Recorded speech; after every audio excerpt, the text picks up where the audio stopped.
अरे ये क्या, पेट लेकर घूमती रहती है, जैसे कि दुनिया में एक यही है जो बच्चा पैदा करने जा रही है।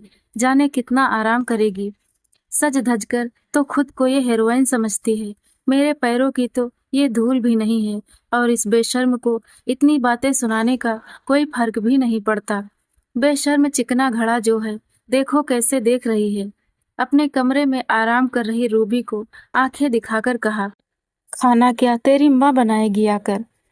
प्रीति ने उसका हाथ पकड़कर झटके से उठाया और रसोई में लाकर खड़ा कर दिया। रूबी रोते हुए बोली, दीदी, आप भी तो माँ हैं, और ऐसी स्थिति से तो आप भी गुजरी ही होंगी। फिर आप मेरा दर्द क्यों नहीं समझ पा रही हैं? मुझे सुबह से ही बहुत दर्द हो रहा है दीदी, मुझसे खाना नहीं बन पाएगा। रूबी ने गिड़गिड़ाते हुए कहा, नहीं बनाएगी? तेरी माँ ने यहाँ नौकर नहीं भेजे हैं, समझी? चुपचाप खाना बना। इतना कहकर प्रीति जाकर सोफे पर बैठ गई। रूबी की आंखों से झरझर आंसू बहने लगे। आज रूबी को ननद की बात सुनकर बहुत दुख हुआ था। रूबी की तलाकशुदा ननद प्रीति रूबी को तंग करने का कोई बहाना नहीं छोड़ती थी, और गर्भवती रूबी ऐसी हालत में भी दिन रात घर के कामों में खटती रहती थी, मगर घर में किसी को उसका ख्याल ही नहीं आता था। हंसते हंसते रूबी सबके ताने सुन लेती थी, मगर चेहरे पर शिकन तक नहीं आने देती थी। रूबी की ननद प्रीति अपने एक बेटे के साथ माता पिता के साथ ही रहती थी, जो कि 3 साल का था। रूबी प्रीति को एक आंख नहीं भाती थी, और वो हमेशा हाथ धोकर रूबी के पीछे पड़ी रहती थी। मगर आज रूबी का मुंह भले जरा सा खुल गया था। मुझसे जुबान लड़ाती है, तेरा मुंह बहुत चलने लगा है आजकल, रुक बताती हूँ तुझे। ये कहते हुए प्रीति ने रूबी के पेट में एक लात दे मारी। तड़पते हुए बिलबिलाती हुई रूबी जमीन पर गिर गई। काफी देर तक दर्द से तड़पती रही, तो प्रीति ने घबराकर अपने भाई को कॉल कर दिया, जो कि एक डॉक्टर था। भाई, रूबी भाभी सीढ़ियों से गिर गई हैं, उठ नहीं पा रही हैं। प्रीति ने भाई से झूठ बोल दिया था, और भाई सुनकर तुरंत घर आने लगा। अरे, तू घर मत आ भाई, दवाई बता दे तो मैं लाकर दे दूंगी। प्रीति ने भाई को घर आने से रोक दिया। भाई ने भी उसकी बात मानी और फोन पर ही दवा बता दी। रात को आकर रूबी के पति निर्मल ने माँ पापा को भोपाल से वापस बुलाने की बात कही। निर्मल के पिताजी की सरकारी नौकरी थी, और अभी उनकी पोस्टिंग भोपाल में थी। 2 साल रिटायरमेंट के बचे थे। प्रीति, मैं सोच रहा हूँ कि मैं मम्मी को बुला लूं। रूबी के लिए किसी बड़े की ही जरूरत है।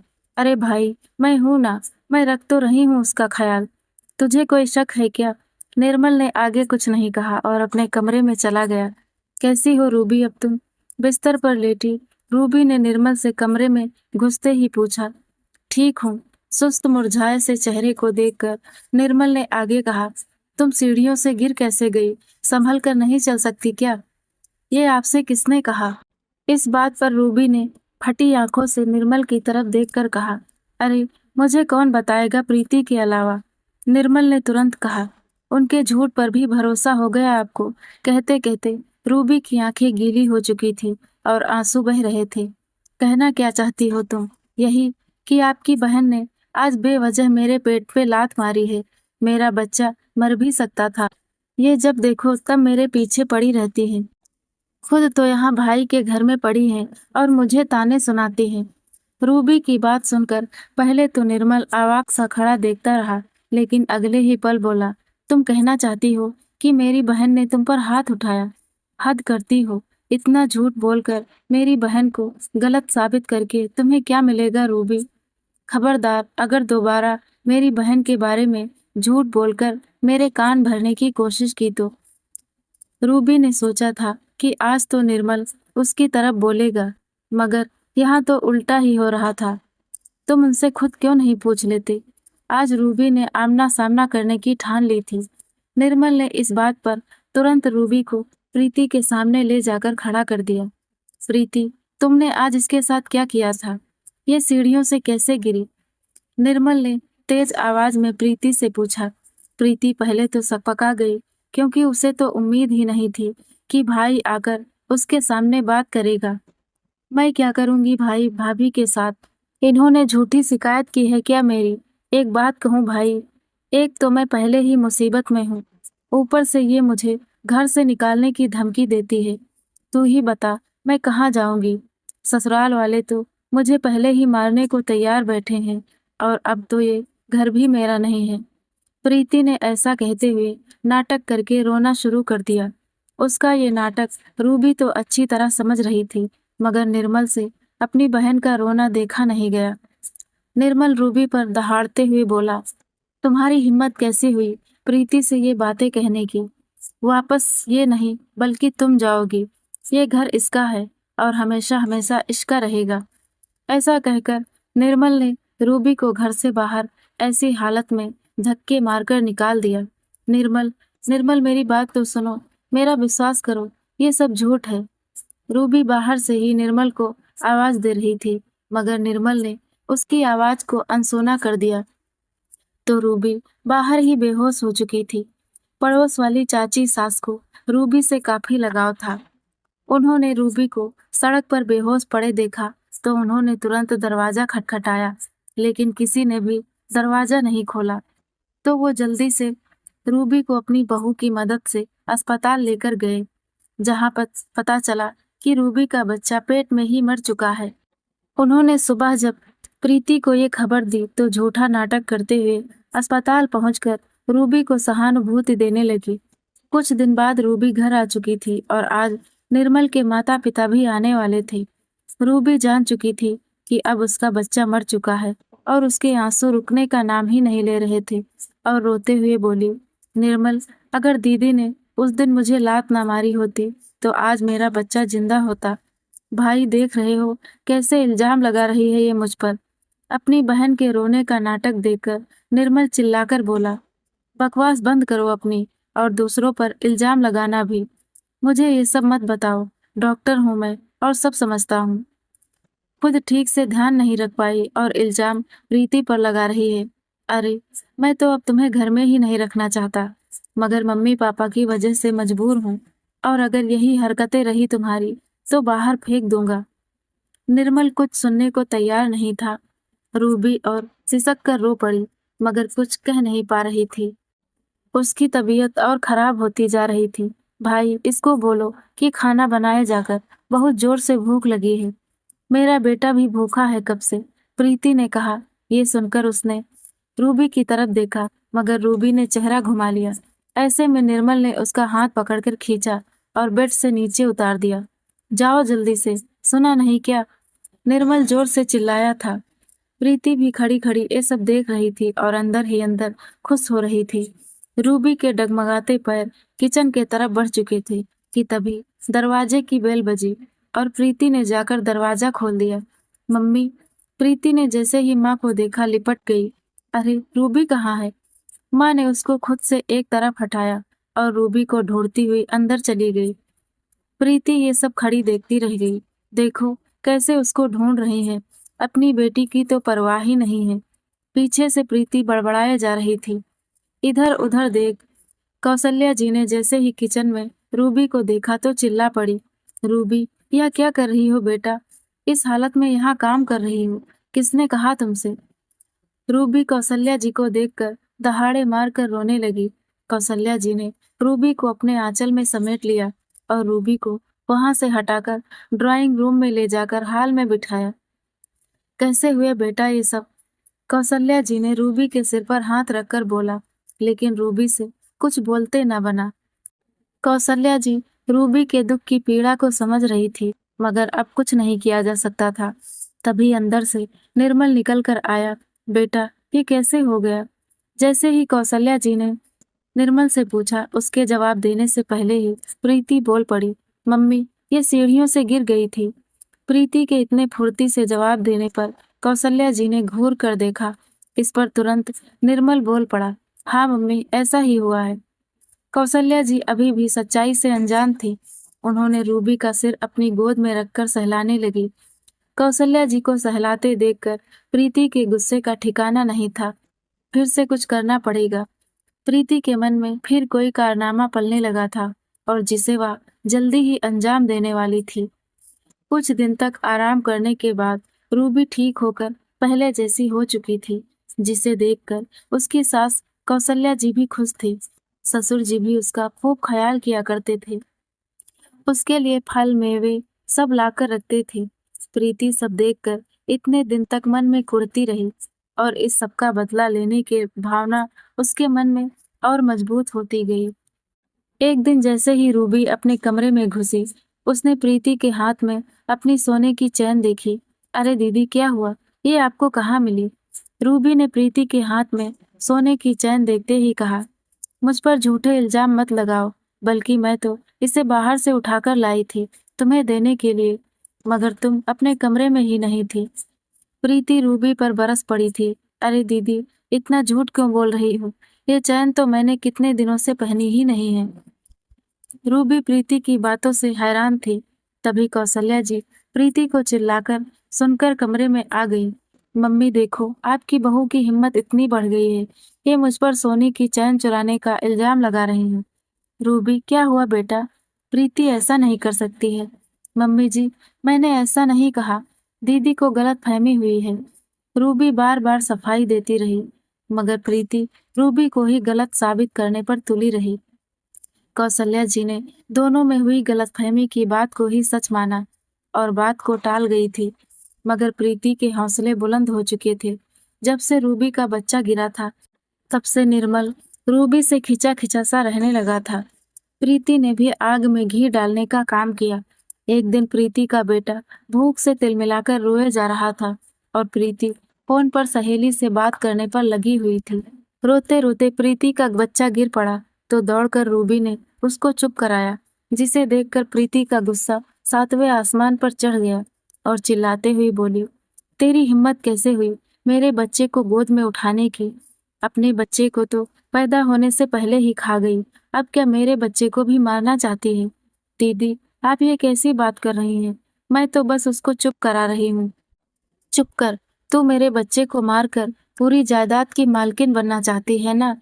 खबरदार, अगर दोबारा से मेरे बेटे को हाथ लगाया तो, वरना तेरे जैसे बच्चे का हाल किया था, उसे दुनिया में आने से पहले ही मार दिया था, तेरा भी वही हाल करूंगी। तभी अचानक तड़ातड़ से प्रीति के गाल पर थप्पड़ों की आवाज गूंज उठी, जिस कारण प्रीति धड़ाम से सोफे पर जा गिरी। तेरी हिम्मत कैसे हुई इतनी घटिया हरकत करने की? अरे, हाथ नहीं कांपे तेरा ऐसा करते हुए? कौशल्या जी ने सोफे पर पड़ी प्रीति के बालों को पकड़ते हुए कहा।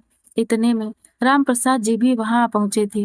उन्होंने भी जब अपनी बेटी की ऐसी करतूत सुनी तो उनका भी खून खौल उठा। पापा देखिए ना, माँ क्या बोले जा रही हैं। कि राम प्रसाद जी ने भी जोर का तमाचा बेटी के गाल पर जड़ दिया और गुस्साकर बोले, निकल जा तो इस घर से। पापा, आप ऐसा कैसे कर सकते हैं? मैं आपकी अकेली बेटी हूँ, मर गई हमारी बेटी, हम नहीं जानते तुझे। हाँ हाँ, अब ये बेटी तो जैसे आपकी है ही नहीं। प्रीति रामप्रसाद जी को भी उल्टा सीधा सुनाए जा रही थी। प्रीति, पापा से बात करने की तमीज भूल गई क्या? अब या तो तुम शादी करोगी या फिर अपने घर वापस जाओगी। कौशल्या जी ने तमतमाते हुए गुस्से में चिल्लाकर कहा, मम्मी, आप तो रहने ही दीजिए, आपको तो घर की मालकिन इसको ही बनाना है। क्या मेरा बच्चा इधर कोई हक नहीं रखता जो आप मुझे वापस भेजने की बात कर रही हैं? प्रीति के मन में रूबी के लिए जो कड़वाहट थी, वो सामने सबको दिखाई दे रही थी। रूबी समेत प्रीति के मम्मी पापा भी इस बात को सुनकर दांत पीसकर रह गए थे। खबरदार प्रीति, अब इसके आगे तुमने जरा भी बदतमीजी खोई तो मैं तुम्हें भूल जाऊंगा कि तुम मेरी बेटी हो, जैसे तुम भूल गई हो कि मैं तुम्हारा बाप हूँ। अब तुम्हारे ससुराल में ना टिक पाने का कारण समझ आ रहा है और दामाद जी को बात पर भरोसा हो रहा है। तुम ही किसी लायक नहीं हो, तुमने भी तो दामाद जी से उनका बच्चा दूर कर रखा है। राम प्रसाद जी का गुस्सा अब सातवें आसमान पर पहुंच चुका था। निर्मल भी पापा को प्रीति पर बरसते देख प्रीति का ही साथ देने लगा। पापा, उसकी स्थिति समझिए आप, वो परेशान है, इसीलिए ऐसी बातें कर रही है। आप क्यों गुस्से में सवार हो रहे हैं? और जीजा जी पर भरोसा क्यों होने लगा आपको? राम प्रसाद जी को अब विश्वास हो चुका था कि मेरे बेटे बहू की जिंदगी में दुख की जड़ तू ही है। निर्मल को प्रीति का साथ देते देखकर कौशल्या जी का विश्वास भी इस बात पर हो गया था। निर्मल, ये तुम क्या बोल रहे हो बेटा? अरे ये तो अपना घर बिगाड़ कर अब तुम्हारा घर बिगाड़ रही है। राम प्रसाद जी का अब अपने गुस्से पर काबू ही नहीं था। उनका हाथ प्रीति पर उठते उठते रह गया था। पापा, इसका कारण रूबी ही है।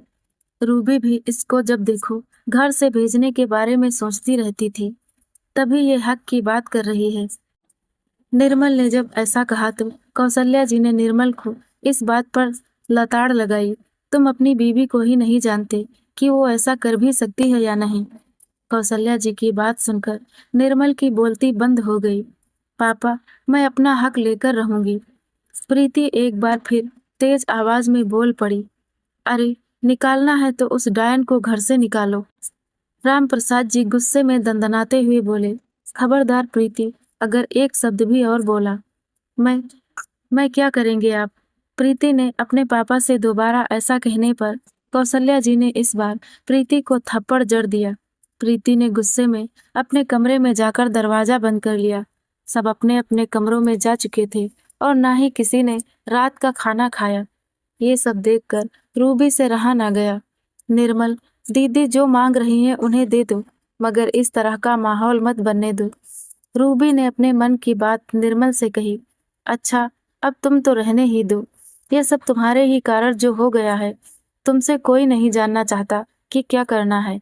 अपना मुंह बंद ही रखो तुम, और ज्यादा एहसान मत दिखाओ कि अपना हक दे रही हो। तुमसे पहले वो इस घर की है, समझी? ज्यादा अच्छा बनने की कोशिश मत करो। निर्मल के मुंह से ऐसी बातें सुनकर रूबी मन महसूस कर रह गई। निर्मल अब भी उसे ही गलत समझ रहा था। निर्मल प्रीति के तलाकशुदा जीवन का दर्द समझता था, इसीलिए कभी उसकी शिकायत किसी से नहीं की। माँ बाप समान सास ससुर होते भी कभी उनसे सच्चाई नहीं बता सका था। प्रीति अपने कमरे में बैठी अभी तक रूबी को कोस रही थी। सोने के ढेर पर बैठकर इतरा रही है, ये सब मैं इसका होने नहीं दूंगा। मेरा हक मैं लेकर रहूंगी। जाने क्यों प्रीति के मन में रूबी के लिए इतना जहर भर गया था। कुछ दिन तक घर का माहौल बहुत शांत था, मगर ये शांति निर्मल के माँ बाप को डरा रही थी। कौशल्या जी बोली, हमारी बेटी ने हमें बहू के सामने शर्मिंदा कर दिया। दोनों ही बहुत चिंतित थे। कुछ दिन बाद प्रीति ने अपने मम्मी पापा को बात करने के लिए कहा। जब सब एक साथ बैठे तो उसने सामने कुछ पेपर रख दिए। ये क्या है? राम प्रसाद जी ने चौंक कर उन कागजों की तरफ देखा। जो मैंने मांगा है, ये मेरा हक है, वो भी कानूनी तरीके से, जिससे कि आप मुझे मना नहीं कर सकते। प्रीति के तेवर देखकर कौशल्या जी तिलमिला उठी और राम प्रसाद जी ने भी कागज उठाकर दूर फेंक दिए। तेरे जैसी बेटी मुझे नहीं चाहिए। जा, अभी घर से निकल जा।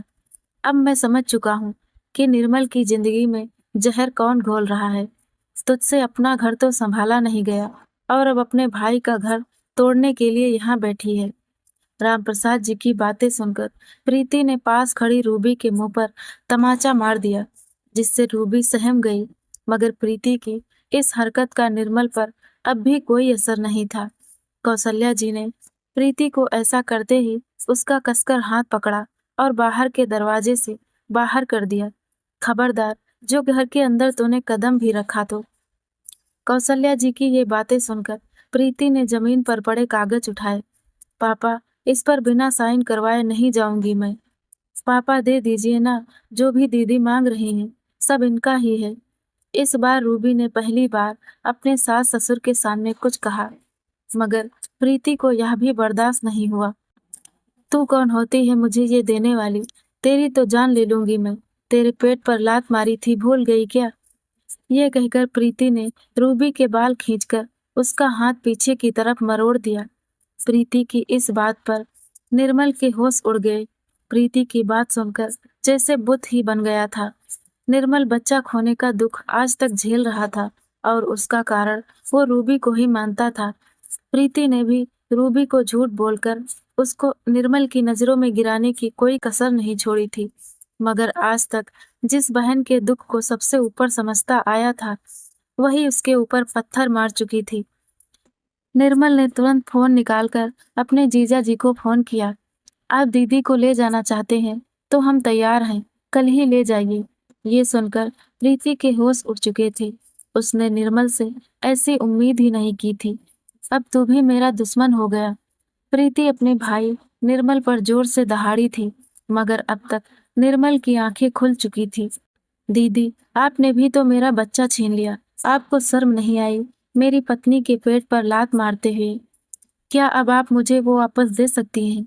आपकी बातों में आकर मैंने भी रूबी को उस दिन घर से निकाला था। उसकी भी जिम्मेदार आप हैं। निर्मल की इस बात पर प्रीति दंग रह गई थी। उसे तो ख्याल ही नहीं था कि वह अपना राज अपने भाई के सामने खोल चुकी है। अपनी लालची बीवी का साथ मत दे भाई। ये तो मेरा हक छीनने के लिए ही बच्चा पैदा करना चाहती थी।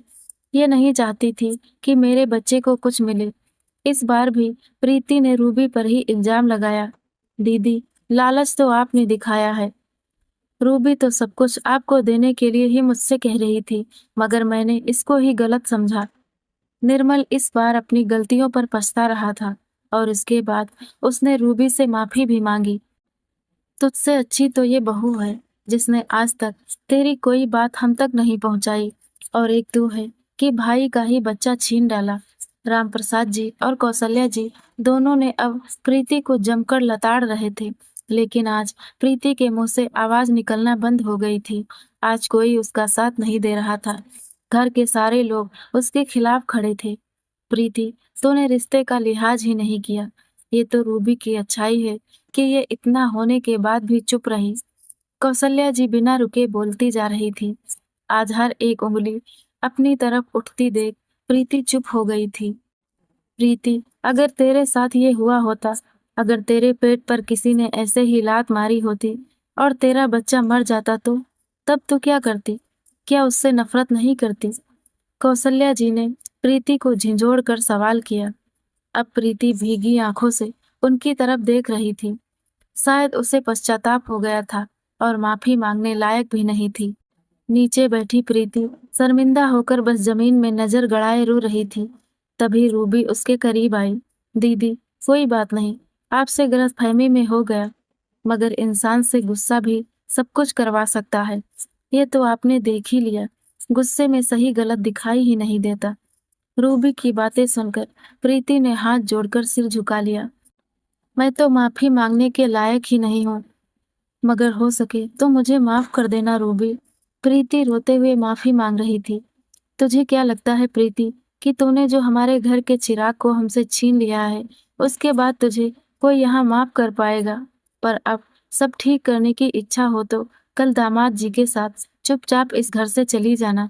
कौशल्या जी और राम प्रसाद जी ने प्रीति को हिदायत दे दी, लेकिन किसी ने भी उसे माफ नहीं किया।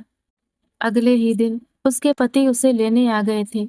ऐसे ही समय बीत रहा था कि एक दिन प्रीति का बेटा स्कूल से वापस आ रहा था तो उसको किसी गाड़ी वाले ने टक्कर मार दी, जिस कारण उसकी मौके पर ही मौत हो गई।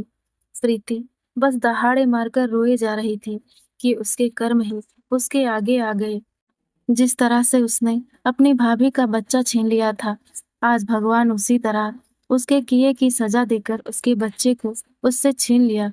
प्रीति आज भी उसी पश्चाताप की अग्नि में जल रही है। तो दोस्तों, आपको कहानी कैसी लगी? लाइक और कमेंट जरूर करना।